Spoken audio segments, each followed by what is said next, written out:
Bienvenidos a De Ignorancia Sí que Sé, estamos ya en nuestro capítulo número 18 y hoy vamos a hablaros de un tema que tiene que ver con la enseñanza de la física. El tema pasado fue de las matemáticas, así que ahora tocaba virar hacia la otra parte del mal, que es la física, y vamos a hablar además de una cosa que es muy importante en física y que está prácticamente por todas partes en la física desde hace, 300 años, que son las ondas, las oscilaciones y ondas, que han ido ganando importancia en la historia de la física. Yo creo que al principio se veían como un fenómeno de la física.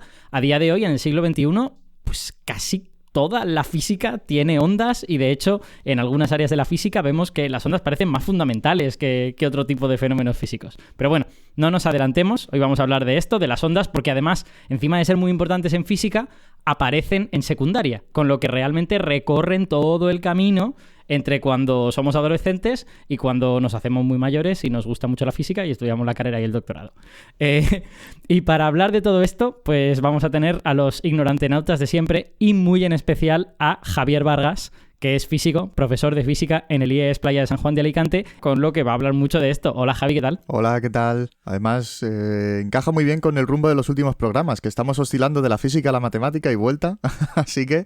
Efectivamente, y no es la única cosa en la que encaja, porque como en el de números complejos dijimos que los números complejos se podían usar para hablar de ondas, hoy haremos ahí también una pequeñita incursión. Efectivamente. Y además de Javi, pues tenemos como siempre a Víctor Marco, que también es físico, es profesor de matemáticas en el IES El Grado de Valencia y temporalmente es asesor técnico docente en el SEPIE. Muy buenas, Víctor. Muy buenas, Alberto. ¿Qué tal? Muy bien, con muchas ganas de grabar y además para los oyentes, yo no sé cuándo se emite esto, sí, se emite la semana que viene prácticamente. Estamos llegando a las vacaciones de Navidad, así que creo que estamos los tres muy contentos. Vamos a pasar ahora unos días de descanso después de un otoño, yo creo, bastante frenético para los tres, ¿verdad? Sí. Pero bueno, sí. Yo solo quiero decir, hoy vamos a hablar del 5G, ¿no? ¿Por qué solo del 5G? Las ondas del 5G, de todo es... Podríamos hablar también pues como de las buenas vibraciones entre las personas, ¿no? De las buenas vibraciones, sí. Bueno, y además de los dos ignorantenautas principales, pues también estoy yo, que soy Alberto Aparici, físico, divulgador en el Instituto de Física Corpuscular, en Onda Cero, en el diario La Razón y en otros sitios. Y aquí hago pues como de conductor de esta cosa. Y como mi tarea de conductor lo requiere, voy a recordaros a todos los oyentes que tenemos un correo del programa al que nos podéis escribir si tenéis sugerencias, si se os ha ocurrido este tema es súper guay, este recurso para el aula que me enteré que existe es interesantísimo, por favor hablad de él porque merece la pena. Si queréis cualquiera de esas cosas, nos podéis escribir a deignoranciapodcast@gmail.com. De Ignorancia Podcast, todo junto. Así que esperamos vuestros correos, ya hemos recibido alguno y vamos a tratar de haceros caso cuanto antes. O críticas, ¿no? En plan de, por favor, no volváis a hablar de los números complejos. Bueno, hay ciertas críticas que no serán tenidas en cuenta, como por ejemplo la gente que nos dice que no volvamos a hablar de los números complejos. ¿A quién se le ocurre? Es broma, nadie ha dicho eso. Por fortuna.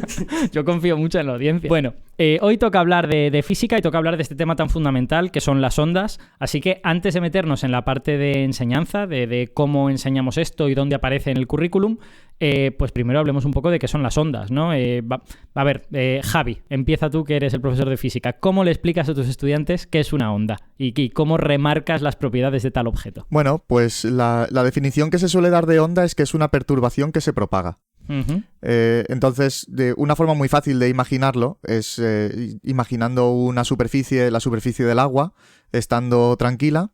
Si nosotros tiramos una piedra, estamos provocando una perturbación en el punto en el que cae la piedra. Uh-huh.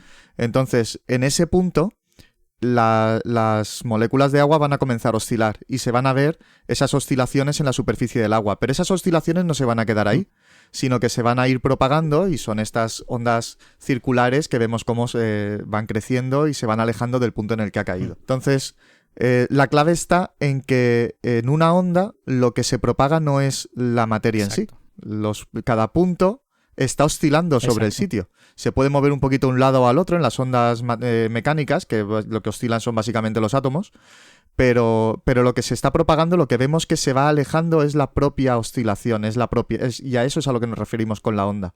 La perturbación es lo que se propaga. Exacto, en ese sentido son como una especie de animal un poquito diferente a la propia materia, ¿no? Porque la onda está propagando energía, claramente las ondas pueden hacer cosas, las ondas de sonido pues nos pueden hacer que nos enteremos que algo se ha caído al suelo, o incluso si son muy fuertes pueden empujarnos, ¿no? Y tirarnos al suelo.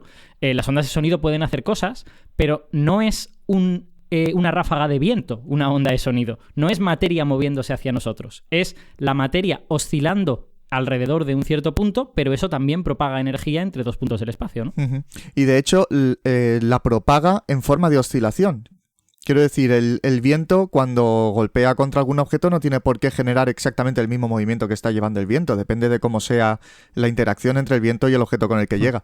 Sin embargo, la onda, al propagarse, es el mismo tipo de oscilación o de perturbación que estamos provocando en el foco de origen de la onda, la que se está transmitiendo a otros puntos que originalmente estaban en equilibrio y que de repente van a empezar a oscilar. Y idealmente, si no hay absorción de energía en el medio ni nada por el estilo, pues oscilarán exactamente igual que estaba oscilando la perturbación en el foco. De hecho, en un ejemplo muy moderno y como de actualidad, entre comillas, bueno, es actualidad de los últimos 5 años, tenemos las ondas estas gravitacionales, de las que se ha hablado mucho en divulgación científica, seguro que muchos de nuestros oyentes han oído hablar de ellas, que son ondas que son ondas en el espacio-tiempo, en este andamio llamado espacio-tiempo en el que nuestros átomos están montados, y cuando una de esas ondas pasa, lo que vemos es que el tamaño de un objeto se hace grande, se hace pequeño, se hace grande, se hace pequeño. O sea que está haciendo que los propios átomos adquieran ese movimiento oscilatorio, ¿no? Y de hecho, ahora que hablas de las ondas gravitacionales requieren que actualicemos un poquito la clasificación que hacemos de las ondas.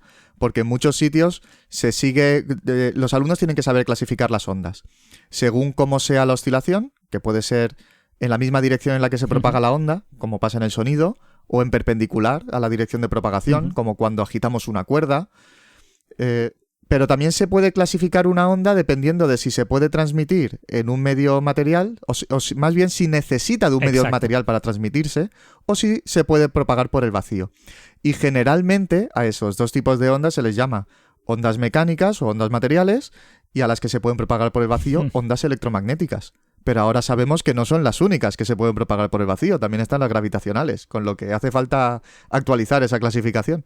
Exacto, efectivamente. Digamos que eso, luego hablaremos un poquito de la historia de las ondas y tal, y cómo eso interacciona con cómo las enseñamos, pero yo creo que la idea primordial de onda era onda en materia. Y ya está. O sea, cuando la gente empezó a pensar en ondas, pensaba en átomos que se movían oscilatoriamente y que eso hacía que la energía se moviese en el espacio sin que los propios átomos se movieran. Pero a medida que hemos ido aprendiendo cosas, pues resulta que apareció la luz, que la gente empezó a buscar ¿y cuáles son los átomos que se mueven cuando la luz se propaga? Y resulta que no había, que la luz son campos electromagnéticos que están vibrando a su aire en el vacío y no necesitan un medio material. Y ahora han llegado las ondas gravitacionales, que es el espacio-tiempo en el que está vibrando en ese caso, que tampoco es un medio material, es otra cosa.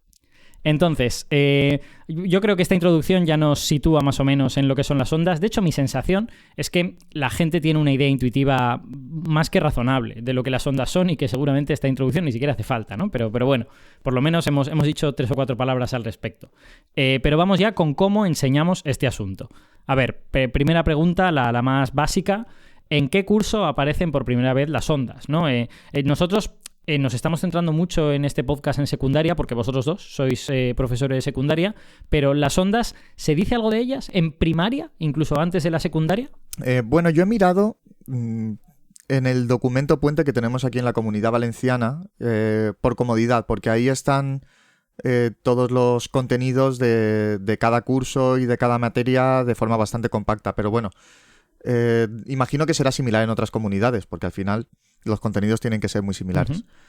En segundo de primaria, sí que trabajan el tema del sonido. Hablan de la propagación del sonido. Imagino que de una forma muy cualitativa, porque claro, es segundo de primaria. Pero ya tienen que hacer pequeñas experiencias para trabajar cómo se propaga el sonido. Y luego en cuarto de primaria hacen lo mismo pero con la luz. Y estudian fenómenos pues como la reflexión, la refracción, que aunque son fenómenos que se dan en todas las ondas, pero con la luz es especialmente fácil de ver, porque basta con coger un láser o un haz de luz y poner un espejo y enseguida lo tenemos ahí. O sea que aunque seguramente no les han definido formalmente lo que una onda es, digamos que esa parte de la enseñanza descansa sobre el conocimiento intuitivo que uno tiene y por lo menos van trabajando la idea de que hay cosas que se propagan de un sitio a otro, que cuando se encuentran con un objeto le suceden cosas, como que se reflejan, se refractan, tal y cual.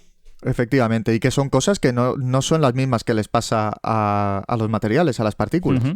Porque claro, sí, una partícula cuando rebota contra una pared o contra una barrera de potencial, sí que puede reflejarse la partícula, o sea, va a rebotar y va a dar marcha atrás. Pero esto de que se refracte o de que se produzcan fenómenos como la difracción, la interferencia, esos son fenómenos que solo se dan en las ondas. Obviamente en primaria pues no lo van a trabajar con esa profundidad, pero sí que van a ver que hay cosas que les pasa a la luz, que le pasa al sonido, que no pasa con la materia. Me ha hecho gracia cuando has dicho lo de, bueno, y una partícula contra una barrera de potencial también rebota. Y yo he pensado, sí, los de primaria están ahí todos, la barrera de potencial. No, incluso voy a hacer una aclaración para nuestros oyentes que no sean duchos en física. Este asunto de la refracción, seguramente la gran mayoría lo tienen en mente, pero es una cosa muy sencilla. Básicamente las ondas cuando cambian de medio, o sea, estamos diciendo que muchas ondas son ondas materiales que se mueven en medios hechos de átomos, ¿vale? Pero no todos los medios son iguales. Hay medios que son más rígidos, como la piedra, y medios que son más fluidos, como el aire. Entonces, las ondas cuando cambian de medio suelen cambiar de dirección de forma más o menos a veces muy drástica y a veces solo ligeramente. Entonces, el típico ejemplo es el de metemos un lápiz en el agua y cuando la imagen que nos llega del lápiz solo a través del aire nos parece recta, pero cuando atraviesa la línea de agua parece como que el lápiz se ha doblado. Eso no es que el lápiz se haya doblado, es que es la luz que nos llega del lápiz la que se está doblando y la imagen del lápiz nos aparece doblada, ¿no? De hecho, hay un juego que se basa precisamente en esto de la refracción, que consiste en coger un barreño lleno de agua con un vaso en el fondo y con una moneda desde fuera tratar de encestar la moneda dentro del vaso.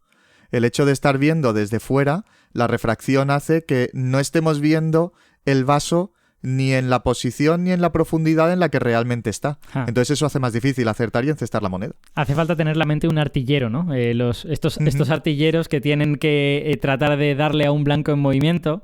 Incluso me parece recordar que la gente que programa los misiles de larga distancia tienen que tener en cuenta la rotación de la Tierra, ¿no? Porque tú lo lanzas desde un punto que está rotando a una velocidad y si lo mandas al norte o al sur va a llegar a un punto que rota a otra velocidad. Entonces, visión de un artillero, ¿no? El sitio al que estás apuntando no siempre está donde tú crees que está. Efectivamente. Vale, entonces en primaria sí que se ven estas cosas, pero seguramente sin introducir el nombre onda de forma explícita o solo usándolo de forma, digamos, intuitiva, ¿no? Bueno, me imagino, te lo puedo decir con seguridad porque no estoy tan familiarizado con el currículo de primaria, pero desde luego en el currículo no se hace mención a ondas. Se habla de sonido, se habla de luz, se habla de algunas de estas propiedades, pero no se habla del concepto de onda. De hecho, es en cursos muy bajos, porque si lo piensas, segundo de primaria son niños de 7 años. Entonces, claro, ahí tienes que ir a cosas muy intuitivas. No puedes ir a hablar de conceptos tan abstractos. Claro, es que efectivamente el sonido es algo con lo que llevamos interaccionando desde que tenemos 0 años. Entonces, seguramente en 7 has desarrollado intuición suficiente para hablar un poquito de él, al menos. Claro. Yo creo lo que pretenderán será que vean propiedades muy básicas y diferencias entre la luz y el sonido, ¿no? Como que si a ti te enchufan una linterna la ves, pero si te pones de espaldas, dejas de ver la luz. En cambio, si te hablan de espaldas, tú escuchas a la persona. Un poco más atenuada, ¿no? Para que vean esas propiedades de dispersión, que una sí que tiene, la otra no. Sí. Algo muy, yo lo veo como muy cotidiano, ¿no? Algo que ya les sea intuitivo, ¿no? Desde que son pequeños. Pero no creo que entren más allá de experimentar, ¿no? Con los ojos y los oídos. Imagino que harán también alguna experiencia, lo relacionarán con la música y con los tonos. No sé, se me ocurre también la típica experiencia de hacer un comunicador con un vaso y una cuerda tensa. Que es un poco aprender que efectivamente el sonido puede cambiar de medio sin ningún problema, ¿no? Puede ir del aire al vaso, claro, del vaso a la cuerda, de la cuerda a otro vaso y de ahí al aire otra vez. Y efectivamente oyes a la persona. Que eso, cuando uno piensa mecanísticamente en física, Yo lo que veo cuando pienso en eso, pero porque ya tengo la mente deformada en esa dirección, entre comillas, yo lo que veo son los átomos de aire vibrando y claro, pues le pegan golpes a los del vaso y estos le pegan golpes a la cuerda y se propaga por ahí, ¿no? Pero para un chaval pues no hace falta que tenga una visión tan hasta abajo, ¿no? Basta con que se dé cuenta de que el sonido es una cosa que puede viajar por varios medios. Y de hecho, a veces se produce, a mí me ha pasado con chavales jóvenes, que se produce esta confusión de si cierras la puerta no se oirá lo que pasa al otro lado. Bueno, la puerta está hecha de átomos, entonces si lo que pasa al otro lado tiene intensidad suficiente, pues se puede propagar sonido por la puerta sin ningún problema, ¿no? Claro, depende del volumen con el que esté hablando la gente de dentro. Claro, ¿no? Efectivamente, o sea que cerrar la puerta no es garantía de que el sonido desaparezca, porque al fin y al cabo son átomos golpeando cosas. Vale, y en secundaria, ¿cuándo aparece el concepto por primera vez? Es en los primeros cursos, entiendo. Bueno, depende. Si estamos hablando del concepto de onda, no se ve hasta segundo de bachillerato en física. ¿Qué dices? Con lo cual, a menos que alguien haya decidido hacer bachillerato de ciencias y dentro del bachillerato de ciencias coger la física como asignatura optativa, no verá nada de ondas en toda la secundaria. ¡Wow! O sea, ¿pero quieres decir nada de ondas formalmente o nada de ondas, nada de ondas? Nada de ondas, nada de ondas. Antes sí que en segundo de la ESO se veía la luz y se veía el sonido. Y se veía un poquito más en profundidad de como me imagino que se verá en primaria. Se veía el espectro electromagnético, se hablaba otra vez de la reflexión, la refracción y algunas de las características de las ondas, que es la frecuencia y ese tipo de cosas. Todo muy cualitativo, pero por lo menos se veía algo en segundo de la ESO y por tanto todos los estudiantes de secundaria pasaban por ahí. Pero ahora ya no está en el currículo. Entonces, en esta última ley, desde hace unos años, no se está viendo. No sé ahora con la nueva LOMLOE si eso cambiará y se volverán a introducir, pero ha habido una generación de estudiantes que pueden haber pasado por la secundaria sin saber nada de ondas. Wow, eso a mí me parece un error. Me parece un error, porque quiero decir, las ondas son intuitivas, son importantísimas y quiero decir, no hay ningún motivo para no introducirlo. Yo intuyo cuál puede ser la razón y tú me dices, Javi, si estás de acuerdo. Que es que a lo mejor a quien elaboró ese currículum le pareció que es que si no saben lo que es un seno y un coseno, ¿cómo les voy a dar yo ondas en física? O algo por el estilo. ¿Crees tú que irá por ahí a lo mejor? No lo sé, no sé si irá por ahí o porque tenían que vaciar un poco porque había demasiados contenidos y decidieron recortar por esa parte, pero realmente si en primaria se pueden trabajar, ¿por qué no lo podemos trabajar en secundaria? Claro, es que es evidente. Quiero decir, son cosas que hay algunas experiencias. Luego hablaremos de tema de laboratorio y a la hora de estudiar fenómenos así a nivel más avanzado como en segundo de bachillerato, si están los laboratorios bien equipados o no. Uh-huh. Pero a un nivel básico, para ver la reflexión, para ver la refracción, es que lo único que necesitas es un vaso de agua y meter un lápiz dentro, como estábamos diciendo antes. Claro. Entonces hay cosas muy sencillas que se pueden hacer. Un arco iris, todos los alumnos saben lo que es un arco iris. Uh-huh. Y qué cosa más sencilla para explicar el espectro de la luz visible. Y a partir de ahí enlazar con el resto del espectro electromagnético. Entonces, yo creo que el retirarlo de esos cursos fue un error. Me imagino que estaría justificado por algún motivo, pero al retirarlo de esos cursos se ha quedado ya relegado a segundo de bachillerato. Ahora luego hablaremos de oscilaciones, porque sí que es verdad que de oscilaciones y de la ley de Hooke sí que se trabajan antes de segundo de bachillerato.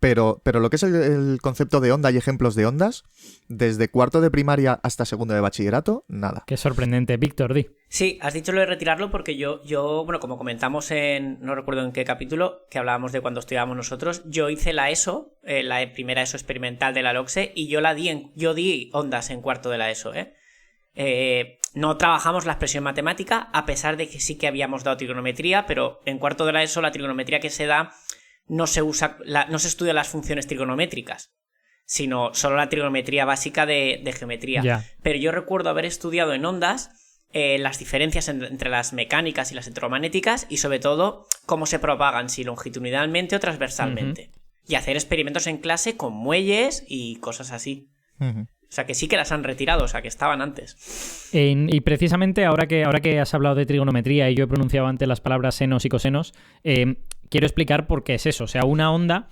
es el movimiento o sea, se puede describir de varias maneras, pero una de ellas es describir el movimiento de cada punto del espacio que está ondulando, ¿vale?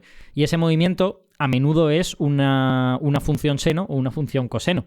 Que nuestros siguientes, los que no sepan lo que es, que lo busquen en internet y verán que los senos y el coseno son básicamente una cosa que sube, baja, sube, baja, sube, baja. Entonces, normalmente, cuando la cosa que está oscilando tiene una oscilación pequeñita, y es lo que suele ocurrir en las ondas, bueno, no en todas, pero en muchas de las ondas que encontramos en física, si yo le pego un golpe a una mesa y la mesa empieza a oscilar, los átomos no tienen mucho margen para moverse, no pueden moverse 25 kilómetros porque yo les he pegado un golpe, se van a mover una cantidad pequeñita porque se van a encontrar con otros átomos muy rápido. Entonces, cuando las oscilaciones son pequeñitas, suelen ser básicamente idénticas a un seno y un coseno.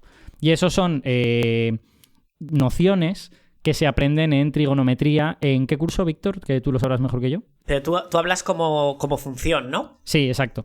En primero de bachillerato ya se trabaja las funciones trigonométricas.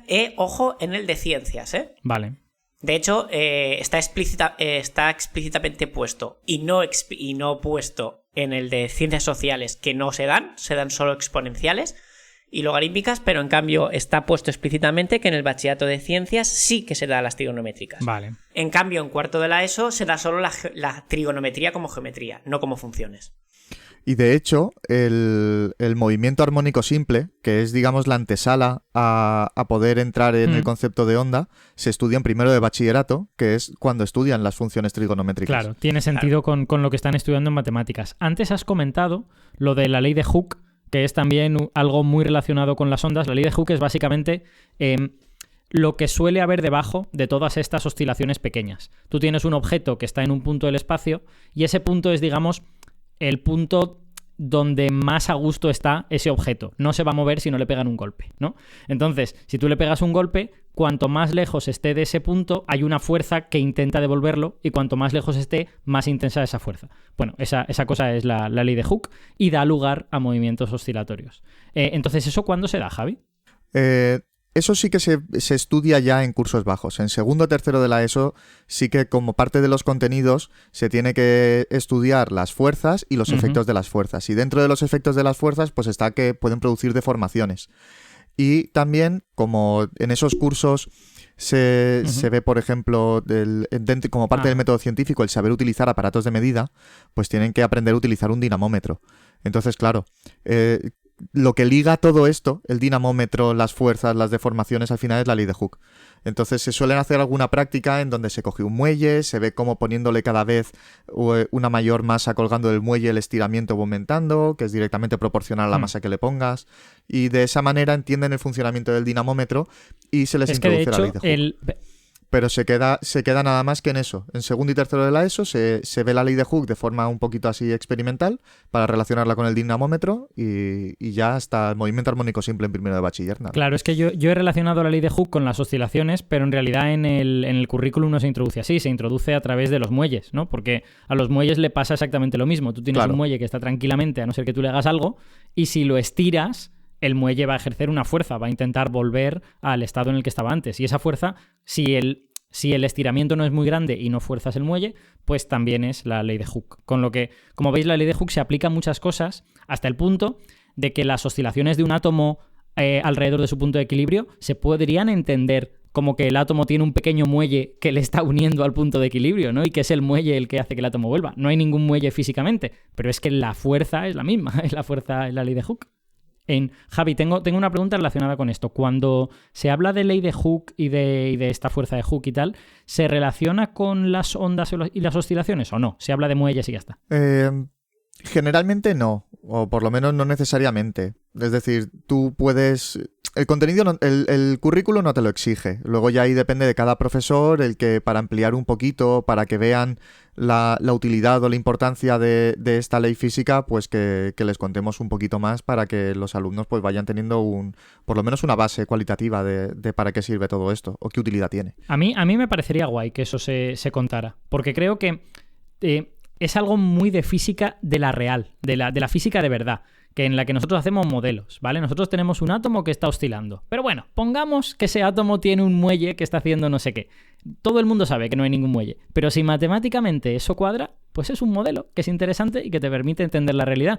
Y además, como los físicos lo único que sabemos hacer es el oscilador armónico y desarrollar en serie Taylor, pues está bien, ¿no? De hecho, hay muchos memes que dicen que para un físico todo es un oscilador armónico. Hombre, porque todo es un oscilador armónico, Javi, por favor, no pongas en duda eso en ese podcast. Bueno, total, en resumen de todo lo que hemos dicho, básicamente las ondas se introducen en segundo de bachiller, que es el año después de haber visto las funciones trigonométricas, senos y cosenos y tal y cual. Entonces, yo entiendo que por lo menos cuando llegan ahí ya tienen un manejo suficiente de esas funciones como para poder entender la descripción matemática de las ondas en términos de senos y cosenos. ¿Es así o me equivoco? Sí, normalmente en segundo de bachillerato ya no es un problema el tema de las funciones trigonométricas. Entre otras cosas porque ellos desde cuarto de la ESO, aunque no den las funciones trigonométricas, pero sí que trabajan mucho la trigonometría y saben cómo va variando el seno y el coseno de un ángulo a medida que vamos aumentando el ángulo. Entonces saben que el seno empieza siendo 0, que luego va aumentando hasta 1, luego disminuye. Entonces ya tienen una idea intuitiva y aunque no lo formalizan en la función seno y la función coseno hasta primero de bachillerato, pero ya en segundo llegan con herramientas suficientes como para poder trabajarlo. De hecho, yo creo que ahora puede ser un buen momento para hacer esta mención a los números complejos que decíamos antes. Es verdad que cuando vemos una onda y la vemos como cosa que sube y baja, es extremadamente natural describirla como un seno o un coseno, ¿no? Porque parece que es literalmente un calco. Es en plan de, no, pero es que la onda es el seno o es el coseno y ya está, ¿no? Pero es que resulta que los senos y cosenos están relacionados mediante los números complejos con la función exponencial. Si tú tienes... La exponencial es un numerito elevado a otro numerito. Pero habitualmente el primer numerito, la base, suele ser el número e, porque el cálculo es mucho más fácil con el número e. Y de hecho lo que vemos es que si tú coges e elevado a un número imaginario, a un número del tipo i por 25, ¿vale? Resulta que eso se puede demostrar que es exactamente idéntico al coseno de 25 más i veces el seno de 25. Entonces resulta que esa función exponencial con un número imaginario encima son senos y cosenos también. Y resulta que cuando uno explota esa similitud, explota ese paralelismo, se da cuenta de que se puede describir las ondas de manera muchísimo más fácil usando exponenciales en lugar de senos y cosenos. Los que han trabajado con senos y cosenos saben que son animales extremadamente difíciles de domar, ¿vale? Y que de hecho hay expresiones con senos y cosenos que no se pueden simplificar, que son simplemente una porquería con la que es muy difícil trabajar. Pero las exponenciales, en cambio, son matemáticamente mucho más dóciles y se puede hacer muchas cosas con exponenciales que es difícil hacer con senos y cosenos. Entonces, expresar la onda en lugar de como senos y cosenos, como una serie de exponenciales, es guay, porque te hace la vida matemáticamente más fácil. Luego, tú ya sabes que los números imaginarios no son cosas que puedas medir en el mundo real, con lo que sabes que tu onda que se está desplazando por el aire o por la mesa, pues no tiene ahí un número imaginario, ¿no? Tiene pues una oscilación real. Pero tú ya te has luego de apañar para convertir esa exponencial que tiene cosas imaginarias en otra cosa que no las tenga. Pero para trabajar es fantástica la exponencial. Víctor.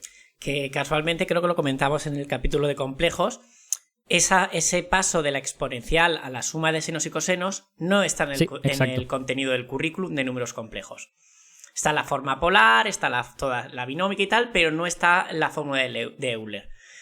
No sé muy bien por qué. A ver, podría entender que no estuviera, pues dices, mira, no vamos a demostrársela porque habría que hacerlo con serie de Taylor, pero dices, bueno, hay tantos teoremas en el currículum que no se demuestran que por qué no vas a poner esto, ¿no? Sobre todo porque tienen también trigonometría ahí y al final, oye, si tú representas un número complejo, que al final es un módulo con un ángulo, y aplicas trigonometría, puedes ver al menos de forma intuitiva de que hay una relación entre senos y cosenos y ese número. Porque al final es coger la parte real del coseno, que es el eje X, el eje Y. Yo creo que es muy útil y que luego para futuros cursos le va a venir bien, por lo menos que les suene, ¿no? Y que vean que se pueden relacionar y que, claro, como exacto. Tú dices, es más fácil trabajar con exponenciales, por todas las propiedades de las potencias, por supuesto. De hecho, dices que la forma polar sí que está, pero creo que recordar del programa anterior que dijimos que la forma polar la representabais en el formato que es el módulo del número complejo y como un subíndice el ángulo, ¿no? Claro, cuando operan con la forma polar, ellos van a estar multiplicando el módulo Por ejemplo, cuando multiplican dos números complejos, multiplicarán el módulo y sumarán el ángulo. Claro. Entonces, eso es una regla que si no conoces la forma de Euler, es un poco como introducida porque sí. Sin embargo, si tú sabes que el número lo puedes poner en forma exponencial, de repente esto de sumar los ángulos tiene sentido, porque es que estás multiplicando dos exponenciales y usas las propiedades de las potencias. Claro, al final, quiero decir, siempre cuando uno elabora un currículum tiene que cortar en algún sitio, ¿no? Uno no puede contar toda la historia de la física en un curso o de las matemáticas. Pero este es como una pequeña inversión para entender que la notación tiene sentido, ¿no? Que no es magia. Que a mí me la enseñaron un poco como magia. Me dijeron, esto se multiplica y esto otro se suma. Y tú dices, vale. Pero luego cuando te lo explican un poquito mejor y solo es introducir un elemento más, de repente dices, ah, vale. Ahora es vale. Antes era vale. Entonces, bueno, que total, que los estudiantes llegan a segundo de bachiller sabiendo trabajar con senos y cosenos. Por desgracia, no saben trabajar con exponenciales complejas porque es muy útil, pero por lo menos pueden hacer cosas con ondas con senos y cosenos. Y de hecho yo recuerdo ejercicios que explotan esta como dificultad de los senos y cosenos, ¿no? Ejercicios de ondas que tenían que ver con combina varias ondas y haz perrerías con ellas para tratar de simplificar esa expresión tan fea que te ha salido, ¿no? Bueno, ahora ya no hacemos ese tipo de ejercicios. Sí que trabajan la interferencia, lo único que sin llegar a meterse a sumar las ondas directamente. Sí que a lo mejor les hacemos la demostración porque al final hay relaciones trigonométricas que han aprendido en matemáticas que te permiten sumar ondas. Pero y luego al final, cuando quieren hacer interferencia, lo importante es si las dos ondas llegan en fase o llegan en antifase o no. Entonces, jugando con eso, se puede, digamos, evitar todo el tema del cálculo trigonométrico e ir sencillamente a comprobar si las dos ondas se diferencian la fase en un número entero de vueltas o no, o en un número impar de medias vueltas. Pero sí que se demuestra, ¿eh? Sí que yo por lo menos les hago la demostración utilizando las relaciones trigonométricas para que vean que tampoco sale de la nada, sino que realmente estamos sumando senos y cosenos y que usando lo que ellos saben de sumar senos y cosenos se llega a los resultados. Decía que me parece un poco una pena eso, porque para mí el hacer ejercicios con ondas y operar con senos y cosenos fue un poco como la sensación de, vale, he hecho la travesía en el desierto, de hacer trillones de ejercicios abstractos con senos y cosenos, no sé si el año pasado, este año o cuando fue en mi caso, y ahora de repente eso está sirviendo para entender cómo se comportan estas ondas que son un fenómeno físico. O sea que, quiero decir, no todo necesita tener una aplicación para ser validado, pero la verdad es que yo creo que es bonito, ¿no? Porque sobre todo los ejercicios de trigonometría pueden ser realmente complicados en un momento dado. Y darte cuenta de que esa complicación, esa especie de entrenamiento, lo has hecho para algo, creo que es guay, ¿no?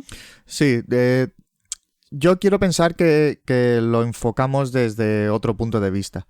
Y es que si son capaces de dar respuesta a ejercicios de interferencia constructiva, interferencia destructiva y superposición y tal, sin necesidad de tanto aparataje matemático, es que están entendiendo bien cómo funciona la onda. La intuición, digamos, ¿no? ¿Vale? Por ejemplo, claro, el saber que dos puntos que están separados una longitud de onda están oscilando en fase y ese tipo de cosas, que luego hay veces que los propios alumnos intentan, cuando no se acuerdan de este tipo de cosas, utilizan la trigonometría como plan B.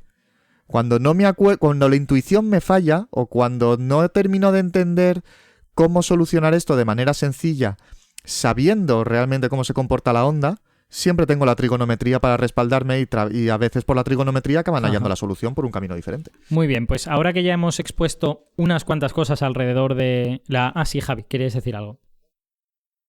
Perdón un detalle más, porque estamos hablando de que llegan bien preparados a segundo de bachillerato para hablar de ondas. Desde mi experiencia, creo que les cuesta más, por relación lo comento, el movimiento armónico simple en primero de bachillerato. Ajá. Porque claro, las funciones trigonométricas se introducen en primero de bachillerato, a la vez que el movimiento armónico simple. Entonces, dependiendo de la coordinación que haya entre el departamento de física y química y el de matemáticas, o dependiendo de cómo se hayan planificado el curso, pues puede ser que lo estén viendo al mismo tiempo en matemáticas las funciones trigonométricas y en física y química el movimiento armónico simple, o puede ser que vea movimiento armónico simple antes de haber estudiado las funciones trigonométricas. O puede ser que no, puede ser que vean primero las funciones trigonométricas y que ya teniéndolas bien estudiadas, entonces vean el movimiento armónico simple. Entonces, dependiendo de la situación que se dé en cada instituto, pueden tener más complicaciones en primero de bachillerato con el movimiento armónico simple. Claro, eso es por el tema del orden de los bloques, que, bueno, como hemos dicho muchas veces, no es obligatorio ni tiene por qué ser ese, pero como entra dentro de análisis, y análisis se ve después de álgebra, que les ocupa como un tercio de curso, pasa como las derivadas, que aprenden a derivar primero en física antes que en matemáticas, porque análisis lo dejamos para el final. Y como además trigonometría no se ve como funciones en cuarto de la ESO, pues pasa lo que dice Javi, que yo creo que incluso se podría en cuarto de la ESO hacer algún pequeño, aunque solo sea la representación gráfica de lo que es una función trigonométrica, con mucho cuidado para que al menos ya asocien a la ondulación que decía Alberto. De hecho, una cosa, perdón Alberto, o una cosa que se puede hacer y es simplemente adelantar análisis, porque el álgebra que necesitas para el análisis de primer bachillerato tampoco te vale con la de cuarto. No, yo lo veo muy factible invertir esos contenidos. Lo que te quería preguntar, Javi, que ahora que has hablado del movimiento armónico y todo eso, me lo ha recordado. Estamos hablando todo el rato de ondas y tú has hablado de este movimiento oscilatorio, movimiento armónico, como una especie como de previa a poder entender las ondas. ¿Cuál es la diferencia entre una cosa y la otra, digamos, para nuestros oyentes? O sea, ¿por qué cuando se está viendo movimiento armónico no se está viendo ya ondas? Bien, porque el movimiento armónico simple, estamos hablando de un objeto o una partícula que está oscilando.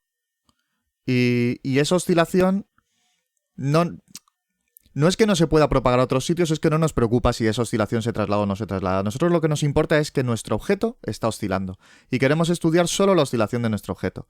Por ejemplo, un péndulo que está oscilando o una masa unida a un muelle. Nosotros lo que queremos es estudiar cómo ese objeto que está colgando del péndulo o esa masa que está unida al muelle, cómo oscila. Entonces, nosotros lo que queremos saber es cómo va cambiando su posición según va pasando el tiempo. Sin embargo, en una onda, lo que tenemos es que cada punto por donde está pasando la onda está oscilando. Entonces, ahí tenemos más variables en juego, porque lo que queremos saber es, dependiendo de en qué posición esté mirando yo y en qué instante de tiempo, la oscilación en ese punto tendrá también un valor diferente. Entonces, es como pasar de solo tengo una cosa oscilando a tengo muchas cosas oscilando y además no todas al mismo tiempo, sino que están un poquito desfasadas una con respecto a la otra porque la onda tarda un tiempo en ir llegando a cada uno de los puntos. Claro, en la práctica lo que suele ocurrir ahí es que lo que tienes es diversos objetos, que pueden ser átomos, por ejemplo, que en realidad están conectados con los objetos de al lado. Podríamos imaginarlos en una primera aproximación como si los átomos estuvieran unidos por muellecitos, ¿no? Entonces, si uno se mueve, va a hacer que se mueva el que tiene a la izquierda y el que tiene a la derecha. Y esa especie de conexión entre los diversos objetos es lo que convierte el movimiento de un solo átomo en una onda, ¿no?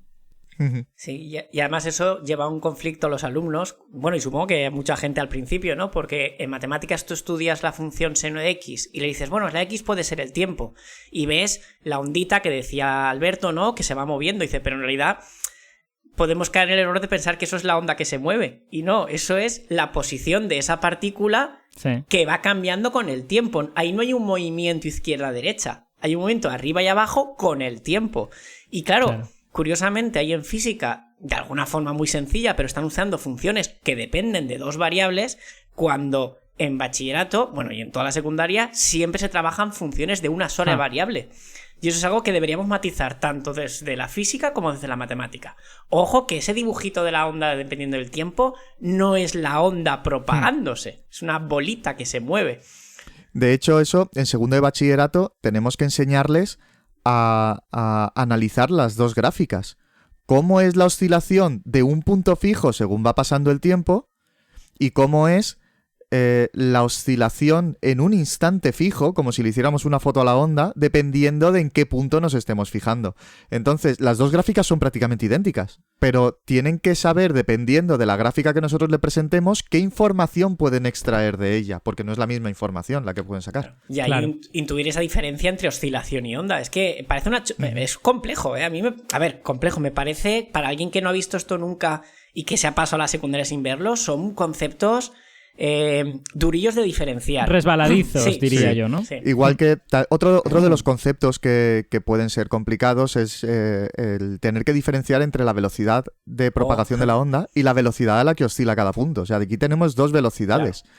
Cada punto está oscilando a una velocidad que además varía con el tiempo. Sí. Y por otro lado, tenemos que la onda se propaga a su propia velocidad, que generalmente es una velocidad constante en los casos que se estudia en primero de bachillerato, salvo que cambien de medio y eso. Entonces tienen que saber diferenciar también entre esos dos conceptos. Sí, esta confusión de la que estáis hablando, yo creo que en parte se debe a que las gráficas que son prácticamente idénticas. O sea, quiero decir, tú ves la posición de uno de los atomitos en el tiempo y ves un seno. ¿Ves cuál es la forma física en el espacio de esta onda formada por muchos atomitos? Ya no solo por uno. Y también es un seno. Entonces, eso lo hace como un poco... como que es fácil liarse. Pero en realidad es muy normal que así sea. Porque la onda hereda la forma geométrica de la oscilación de cada uno de los átomos. O sea, quiero decir, en el fondo es completamente natural que ambas gráficas sean iguales. Y lo raro sería que no lo fuesen, ¿no? Pero claro, eso que sea natural no quiere decir que no te vaya a liar. Y efectivamente, pues los estudiantes a veces se lían. Vale, paso siguiente en todo esto, ahora que ya hemos hablado mucho de pues, contenidos, de ondas, de cómo se describen, de un montón de cosas. ¿Cómo se evalúa todo esto, ¿no? ¿Qué criterios de evaluación te exige el currículum? ¿Qué tipo de exámenes vamos a hacer de esto? ¿Queremos que sepan cualitativamente propiedades de ondas? ¿Queremos que operen con senos y cosenos y sean los ases de esa operación? ¿Qué queremos? Pues un poco de todo. Porque, mirad, os comento... Sí, os comento algunos... Póngame un variadito. Sí, tienen desde que saber interpretar la propia ecuación de la onda y saber obtener a partir de ahí parámetros como son la frecuencia, la longitud de onda, la velocidad de onda, etcétera. Uh-huh. Algunos cálculos trigonométricos que generalmente son sencillos, como hemos dicho, porque la mayoría de cuestiones sobre interferencia... trabajando solo con la diferencia de fase es suficiente, no hace falta meterse con trigonometría. Pero sí que hay algunos calculitos trigonométricos que se pueden hacer para ver pues cuál es el valor de la onda en este punto, en este instante, o cuál tiene que ser la fase inicial si en este punto la onda en este instante llega con este valor. Uh-huh. Y luego de forma cualitativa pues tienen también que saber explicar cosas como son la difracción, la reflexión, etcétera.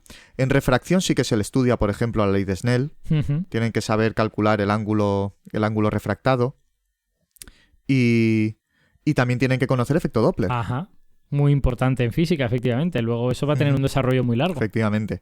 Entonces es bastante amplio. El bloque de ondas es muy variadito, porque incluye no solo el entender y el saber trabajar con la propia ecuación de la onda, sino también todos los fenómenos ondulatorios asociados a las ondas.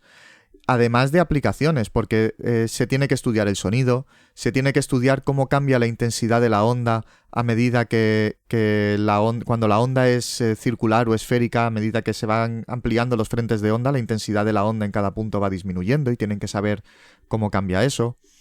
Se tiene que estudiar las aplicaciones de los distintos rangos del espectro electromagnético. O sea que es muy variado, es un bloque que da mucho juego, que da para hablar de muchas aplicaciones de las ondas y que vamos, no da para aburrirse. Y además luego se complementa, que yo creo que no vamos a entrar en este capítulo en todo esto, pero que vamos, es primo hermano. El siguiente bloque de contenidos es el de óptica geométrica. Ah. Entonces, claro, todo lo que se aprende en ondas sobre reflexión, refracción, luego va a verse también en óptica geométrica desde el punto de vista de las lentes. Y de hecho yo creo que esta especie como de contenido enciclopédico del bloque de ondas nos devuelve a lo que habíamos dicho antes, a la idea de... Y algunos de esos conceptos no podrían haberse contado en algún curso anterior, en el que a lo mejor no te hacía falta el aparataje matemático, pero el concepto lo podías contar, ¿no?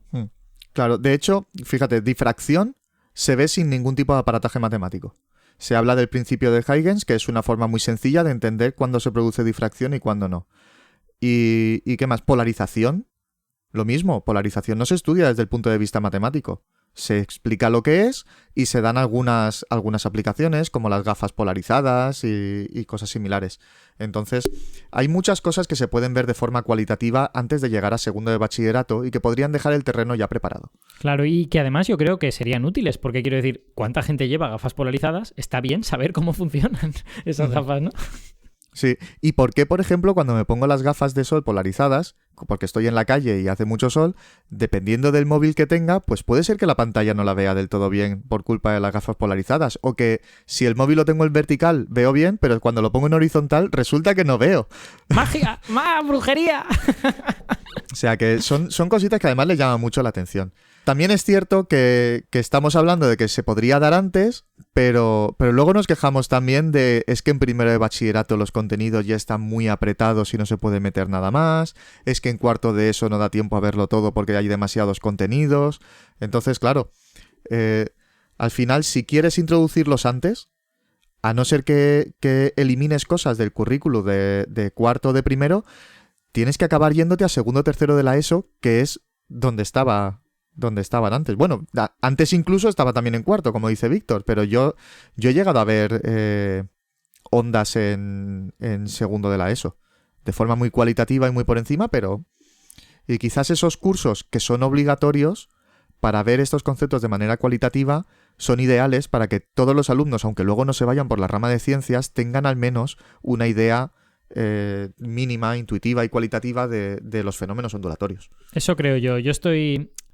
Yo creo que la física es una ciencia profundamente matemática, pero también es, o sea, como ciencia matemática que es, lo que tiene debajo son conceptos, porque las matemáticas son un lenguaje para hablar de cómo se relacionan los conceptos entre sí. Entonces, cuando esos conceptos se pueden explicar sin necesidad de recurrir pues a números complejos y a cosas y tal, pues oye, está bien, porque además la gente se siente inteligente cuando entiende las cosas, entonces explicárselo y que los chavales lo entiendan está bien.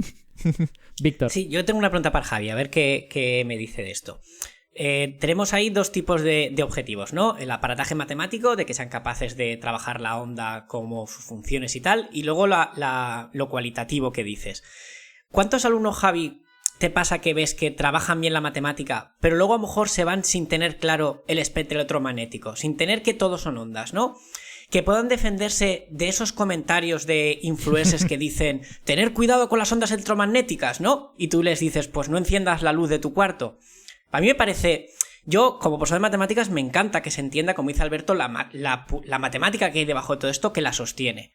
Pero me parece más grave tener miedos absurdos porque no entiendes el contenido físico más allá de la matemática. ¿Tú crees que la gente sale de verdad entendiendo bien la física, a pesar de que no han hecho bien toda la parte matemática? Quiero pensar que sí. Sí que es cierto que hay algunos conceptos que no lo terminan de entender y que se centran sobre todo en la parte matemática. Y en parte es porque si te vas a mirar el histórico de ejercicios de pruebas PAU, es que muchas veces se centran más en la parte matemática que en otra cosa. O a lo mejor cuando ponen alguna pregunta más teórica, son cosas del estilo, dime cómo se clasifican las ondas y ponme ejemplos de cada una de ellas. Entonces, claro, son cosas que el alumno se aprende de memoria y ya está, y no necesita razonar. Pero sí que es cierto que hay muchos ejercicios de ondas que si has entendido de verdad la onda, lo puedes hacer en la mitad de tiempo que poniéndote a aplicar la ecuación de onda y a despejar el seno y el coseno. Y sobre el tema de las supersticiones o las... El pensar que las ondas nos van a hacer daño y ese tipo de cosas, el miedo a las ondas electromagnéticas. Por eso decía yo de broma lo del 5G antes, pero claro, es un tema importante. Yo lo cuento todos los años. O sea, yo cuando estoy hablando, de hecho, lo conté. Que deben tener miedo antes. Del 5G, ¿no? Que sí, viene a por ellos. Que vosotros sois su objetivo. Lo conté antes de ayer, porque antes de ayer les expliqué el espectro electromagnético. Y estuvimos hablando de cómo supimos que la luz. Bueno. Les digo, lo que os voy a contar es medio mentira, pero esto es como supimos que la luz era una onda. Porque como luego no queda tan claro realmente si es onda o partícula, y se lo voy a contar un par de meses más tarde, pero bueno, ¿cómo llegamos a la conclusión de que la luz es una onda electromagnética? Y hablamos del experimento de la doble rendija de Young. Y después hablamos de todo el espectro electromagnético, de cómo se descubrieron algunos de ellos, como el del infrarrojo, que es una historia que es muy, muy llamativa y que se les queda siempre.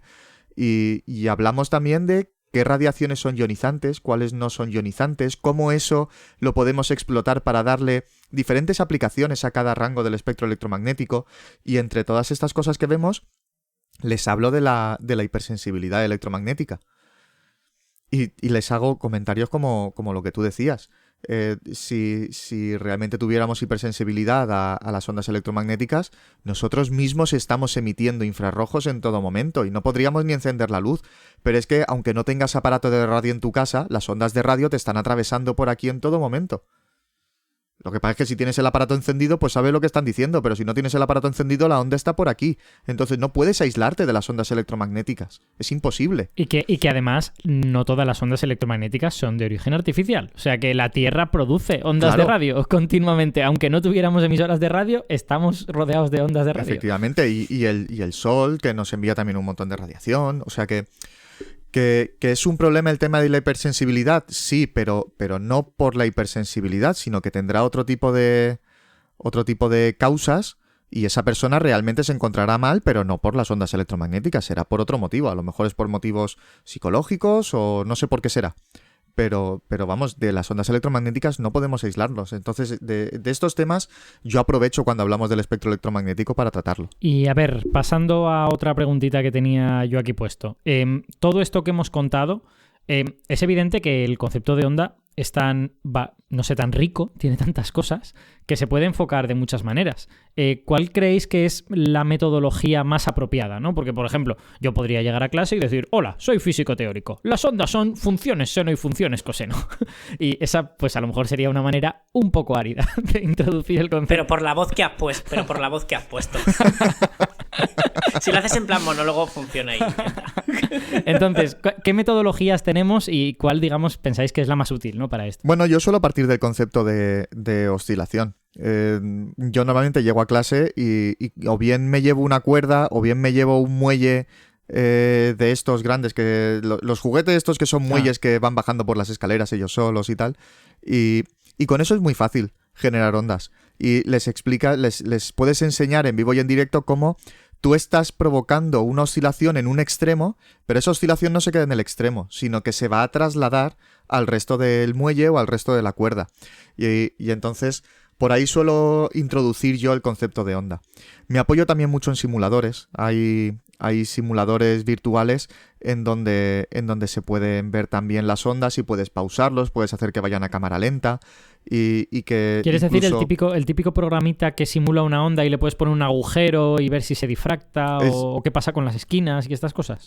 Sí, hay simuladores de ese estilo, pero yo cuando lo introduzco voy directamente a uno mucho más sencillo que hay. Hay uno muy sencillo de la Universidad de Boulder, Colorado, que es una cuerda que tú puedes decidir si el extremo está atado a una pared o si hay una ventana abierta y la cuerda es infinitamente larga. Tú puedes decidir los parámetros de la onda y generas oscilaciones en el otro extremo. Puedes generarlas tú manualmente o ponerle que te genere una oscilación armónica. Vale. Y la gracia está en que la cuerda no es una cuerda como tal, sino que está formada por un montón de bolitas de colores. Son todo bolitas verdes, pero cada 5 o 10 bolitas hay una roja. Entonces, eso está súper bien porque tú puedes decirles, vale, como veis, estamos viendo cómo la onda se propaga, estamos viendo cómo la oscilación, o sea, claramente vemos cómo hay algo que se está moviendo. Pero si te fijas en una sola de esas bolitas, y entonces ahí es en donde es súper útil el ver la bolita roja, que es de un color diferente a las otras, confiando en que no haya daltónicos en clase, ves cómo esa bolita solo se está moviendo arriba y abajo y no se está moviendo del sitio, realmente está oscilando sobre el sitio y no se propaga materia, lo que se propaga es la oscilación. Entonces, con este tipo de cosas, lo que es el concepto básico de la onda, lo entienden enseguida. Y luego ya, a partir de aquí, empezamos a introducir todo el aparataje matemático para poder ir profundizando. Qué guay, pues Javi, si tienes el enlace de esa app, de la Universidad de Boulder. Sí, claro. La podemos poner en la descripción del capítulo para los oyentes que lo quieran visitar, porque me parece muy chulo. Luego, cuando llegamos a cosas que se tienen que ver de forma cualitativa, como la difracción, la interferencia... Bueno, la interferencia también se trabaja un poco matemáticamente, pero bueno.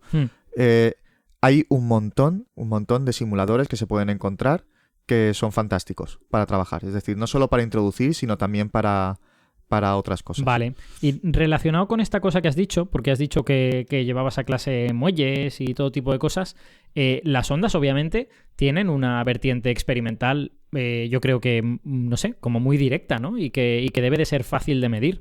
En general, ¿se suele hacer experimentos de laboratorio de ondas? Bueno, tenemos que dedicar algún capítulo a los laboratorios en los institutos de secundaria, que sospecho que el material de lo que la gente dispone debe de ser muy heterogéneo, ¿no? Debe haber sitios donde tienen mucho y sitios donde no tienen apenas nada. Entonces, ¿cuál ha sido tu experiencia en la vertiente de laboratorio de, digamos, las ondas? Bueno, yo en la mayoría en los institutos en los que he estado, material de óptica en todos hay de sobra, por lo menos en los que he estado yo. De manera que conceptos como la reflexión, la refracción de la luz, cuando ya nos vamos a óptica geométrica, el trabajar con lentes, todo eso lo vamos a poder ver sin ningún problema. Para ver cosas como la difracción, claro, ahí ya podemos hacerlo con elementos ópticos, porque sí que tenemos como unas láminas que tienen agujeritos o que tienen rendijas y lo podemos utilizar pues para ver los fenómenos de interferencia y superposición, pero no sé si es casualidad o es que no es lo habitual, pero en ninguno de los centros en los que he estado teníamos una cubeta de ondas. Y una cubeta de ondas sí que sería fantástica para ver, por ejemplo, los fenómenos de difracción y de interferencia. Exacto. De hecho, yo creo que entendí la difracción en primero de carrera con la cubeta de ondas que en el laboratorio. Porque ahí ves efectivamente que las ondas doblan esquinas y todas esas movidas, ¿no? Y ves el principio de Huygens, que sí, a ti te dicen, no, cada punto de la onda se comporta como un nuevo foco emisor. Y dices, sí, bueno, vale, se queda muy bonito cuando el profesor hace los dibujos en la pizarra. Pero cuando ves que la onda en la cubeta, realmente si la rendija es lo suficientemente pequeña, mandas una onda plana y sale una onda esférica por la rendija, es cuando dices, ostras, que es que no es que sea solo para dibujar y ver cómo llega, es que realmente la onda está saliendo esféricamente de la rendija. Y para difracción yo creo que sería fundamental el tener una cubeta de ondas para poder enseñarla. Víctor, ¿querías decir algo? Sí, es que yo creo que aquí, esto te daría para otro programa, hay que matizar la diferencia respecto a los materiales de los institutos y tal, y yo hablo desde la pública, que es lo que conozco. Están los materiales que todos tenemos en todos los IES, porque se dan, es dotación oficial para todos, y luego está el dinero que se le da a un departamento para que gaste según él quiera. Entonces, claro, todos seguramente, Javi, el tema de lo de la óptica, porque yo también lo he visto en muchos institutos, ¿no? Un maletín con un montón de cositas que todo el mundo tiene el mismo oficial, ¿no? Y luego está el tema de que algún departamento diga, oye, pues vamos a gastarnos este año lo que nos han dado para una cubeta de ondas. Y se acabó y no compramos ya nada más, porque a lo mejor ahí nos gastamos todo el dinero. Claro, y eso ya depende de los departamentos.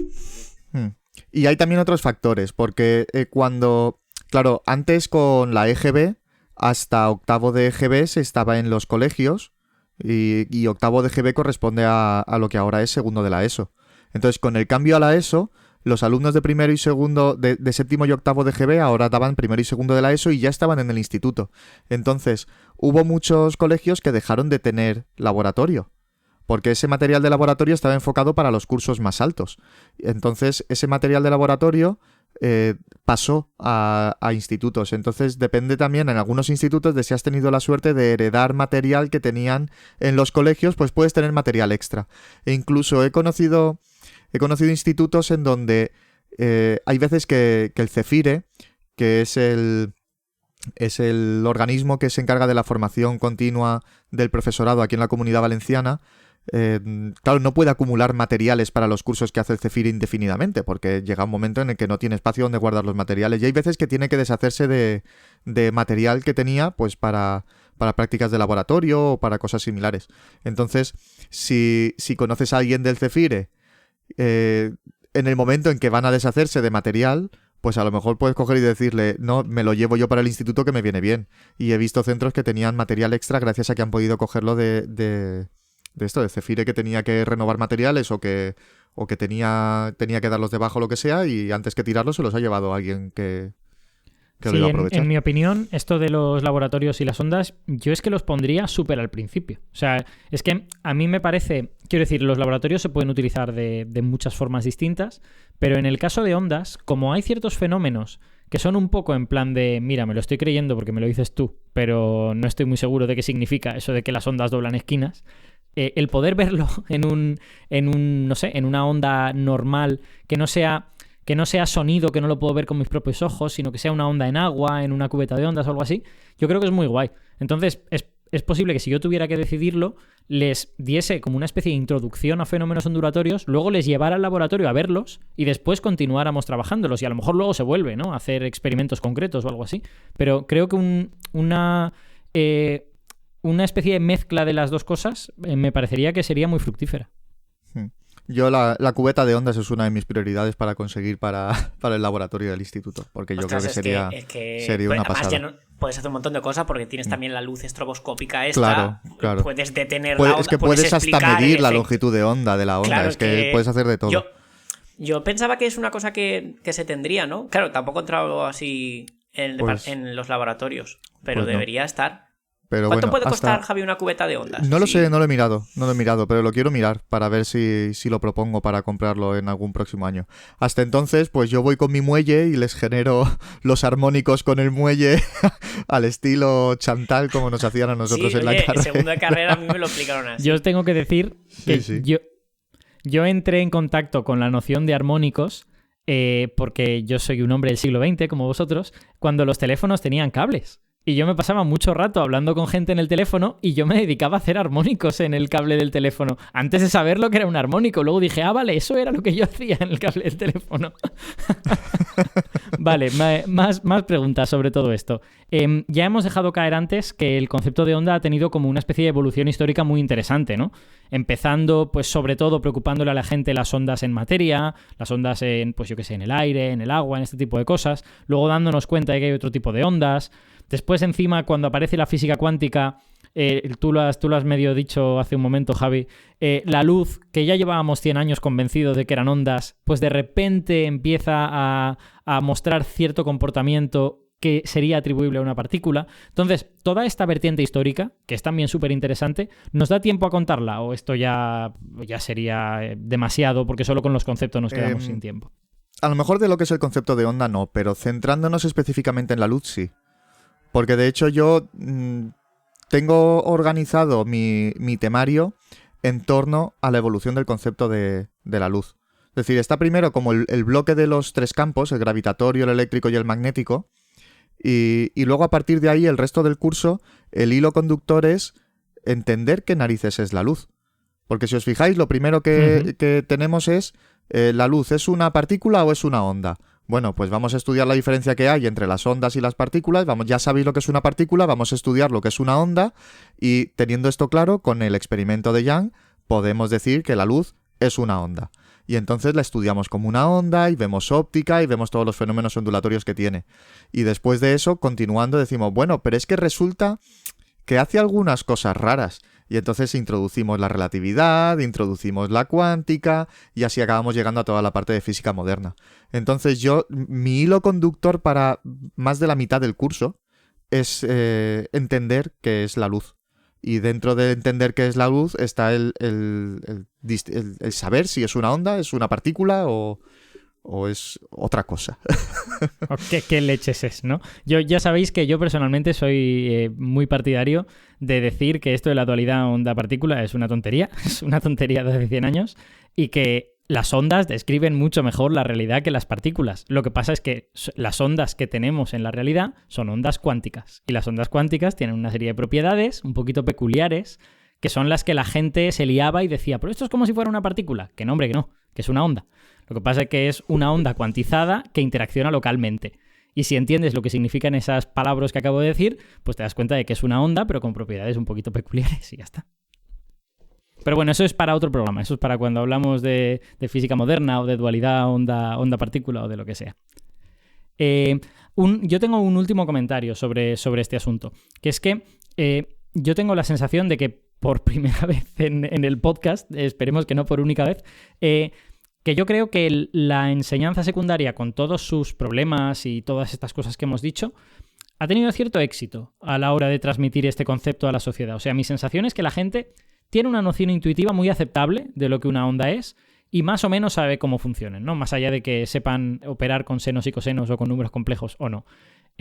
No sé cuál es tu sensación como profesor. O sea, tú terminas el curso y dices, mis estudiantes puede que no hayan entendido esta cosa, pero las ondas sí que la han entendido. Sí, yo creo que la noción sí que queda clara. Y de hecho, fíjate que además la tratamos muy poquito y a pesar de eso todo el mundo tiene una idea intuitiva de lo que es una onda.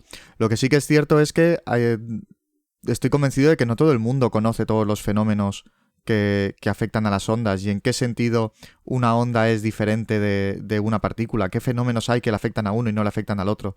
Porque claro, esto es lo que no llegamos a estudiar. Sí que puede ser que se sepa de forma intuitiva algunas cosas, pero claro, es que se ven solo en segundo de bachillerato, es que es un número muy reducido de alumnos los que acaban estudiando estos fenómenos. Pero sí que es verdad que la noción intuitiva de onda, yo creo que casi toda la sociedad la tiene. Sí, quizá a lo mejor deberíamos decir que no es tanto mérito del sistema educativo como del hecho de que las ondas son un fenómeno muy intuitivo y que tenemos esa intuición bien encauzada en nuestro acervo cultural, ¿no? O algo por el estilo.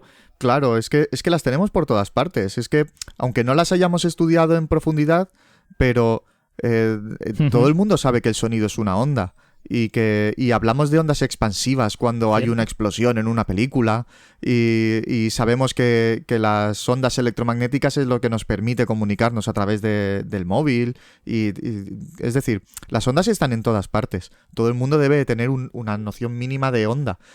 El problema es, pues, como decíamos antes, cuando por falta de un poco de cultura científica extra se cae en ideas pseudocientíficas acerca de las cosas que me puede hacer una onda, que con un poquito, adelantando un poquito algunos de estos contenidos, pues a lo mejor podríamos solventar, al menos en parte, ese problema.